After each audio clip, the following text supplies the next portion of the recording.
Assalamualaikum warahmatullahi wabarakatuh. Perkenalkan, nama saya Elsa Luciana Simbolon, NPM 502101. Saya dari kelas 4B dengan mata kuliah Telaah Kurikulum dengan dosen pengampu Bapak Tio Gusti Satria, Magister Pendidikan.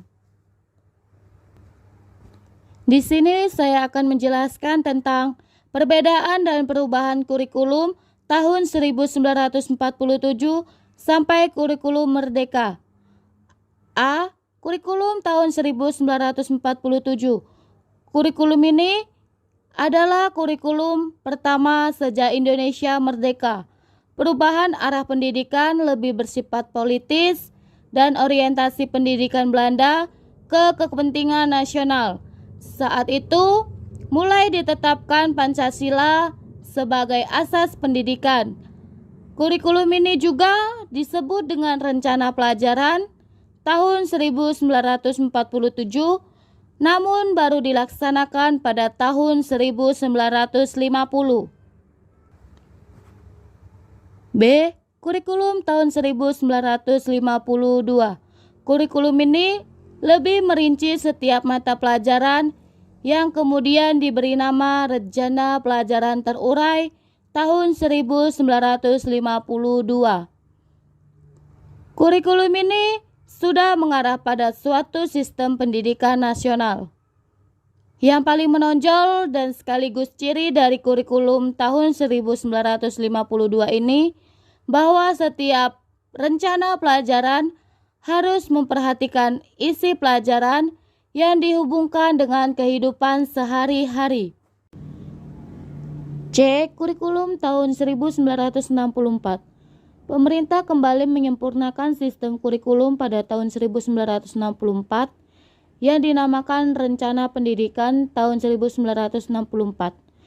Kurikulum ini bercirikan bahwa pemerintah mempunyai keinginan agar rakyat mendapat pengetahuan akademik untuk pembekalan pada jenjang SD.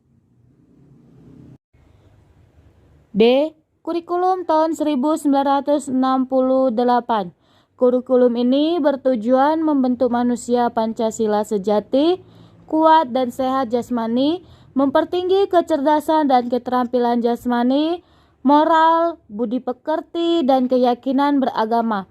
Kurikulum 1968 merupakan perwujudan dari perubahan orientasi pada pelaksanaan Undang-Undang Dasar 1945 secara murni. Kurikulum tahun 1975. Kurikulum ini menekankan pendidikan lebih efektif dan efisien.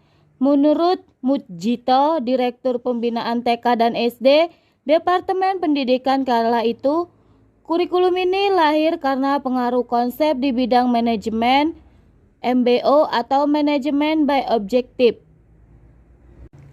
F. Kurikulum tahun 1984. Kurikulum tahun 1984 mengusung pendekatan proses keahlian. Meski mengutamakan pendekatan proses, tapi faktor tujuan tetap penting. Kurikulum ini juga sering disebut dengan kurikulum tahun 1975 disempurnakan. G. Kurikulum tahun 1994. Kurikulum tahun 1994 merupakan hasil upaya untuk memadukan kurikulum-kurikulum sebelumnya, terutama kurikulum tahun 1975 dan 1984. Sayang perpaduan antara tujuan dan proses belum berhasil, sehingga banyak kritik berdatangan disebabkan oleh beban belajar siswa dinilai terlalu berat, dari muatan nasional sampai muatan lokal. H. Kurikulum tahun 2004. Pada tahun 2004, diluncurkan kurikulum berbasis kompetensi atau KBK sebagai pengganti kurikulum tahun 1994. Suatu program pendidikan berbasis kompetensi yang harus mengandung 3 unsur pokok, yaitu pemilihan kompetensi sesuai spesifikasi, indikator-indikator evaluasi untuk menentukan keberhasilan pencapaian kompetensi, dan pengembangan pembelajaran. Kurikulum tahun 2006. Pada kurikulum 2006, pemerintah pusat menetapkan standar kompetensi dan kompetensi dasar. Sedangkan sekolah dalam hal ini, guru dituntut untuk mampu mengembangkan dalam bentuk silabus dan penilaiannya sesuai dengan kondisi sekolah dan daerahnya. Hasil pengembangan dari semua mata pelajaran dihimpun menjadi sebuah perangkat yang dinamakan Kurikulum Tingkat Satuan Pendidikan atau KTSP. Kurikulum tahun 2013. Kurikulum ini adalah pengganti kurikulum KTSP. Kurikulum 2013 memiliki 3 aspek penilaian, yaitu aspek pengetahuan, aspek keterampilan, dan aspek sikap dan perilaku. Di dalam kurikulum tahun 2013, terutama di dalam materi pembelajaran, terdapat materi yang dirampingkan dan materi yang ditambahkan. Materi yang dirampingkan terlihat ada di materi Bahasa Indonesia, IPS, PKN, dan sebagainya. Sedangkan materi yang ditambahkan adalah materi matematika. Kurikulum Merdeka. Kurikulum Merdeka adalah kurikulum dengan pembelajaran intrakurikuler yang beragam di mana konten akan lebih optimal agar peserta didik memiliki cukup waktu untuk mendalami konsep dan menguatkan kompetensi. Guru memiliki keleluasaan untuk memilih berbagai perangkat ajar sehingga pembelajaran dapat disesuaikan dengan kebutuhan belajar dan minat peserta didik. Materi selanjutnya tentang landasan kurikulum tahun 1947 sampai kurikulum Merdeka. Kurikulum sebagai perangkat rencana pendidikan dikembangkan secara dinamis sesuai dengan tuntunan dan perubahan yang terjadi di masyarakat. Semua kurikulum nasional dirancang berdasarkan landasan yang sama, yaitu Pancasila dan Undang-Undang Dasar tahun 1945.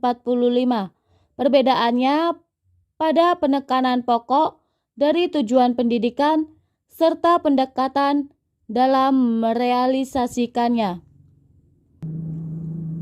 Materi yang terakhir tentang prinsip kurikulum tahun 1947 sampai kurikulum Merdeka. 5 prinsip pengembangan atau penyusunan kurikulum operasional satuan pendidikan. Yang pertama, berpusat pada peserta didik.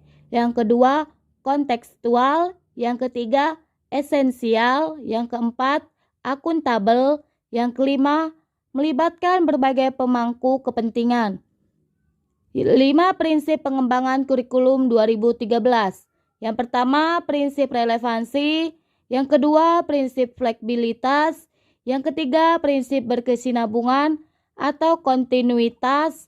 Yang keempat, prinsip efektivitas dalam pengembangan kurikulum. Yang kelima, prinsip efisiensi. Prinsip pengembangan kurikulum Merdeka. Yang pertama, struktur minimum. Yang kedua, otonomi. Yang ketiga, sederhana. Dan yang terakhir, gotong royong. Itulah tadi penyampaian materi dari saya. Jika ada salah kata dalam penyampaian materi, saya mohon maaf. Saya akhiri. Wassalamualaikum warahmatullahi wabarakatuh. Terima kasih.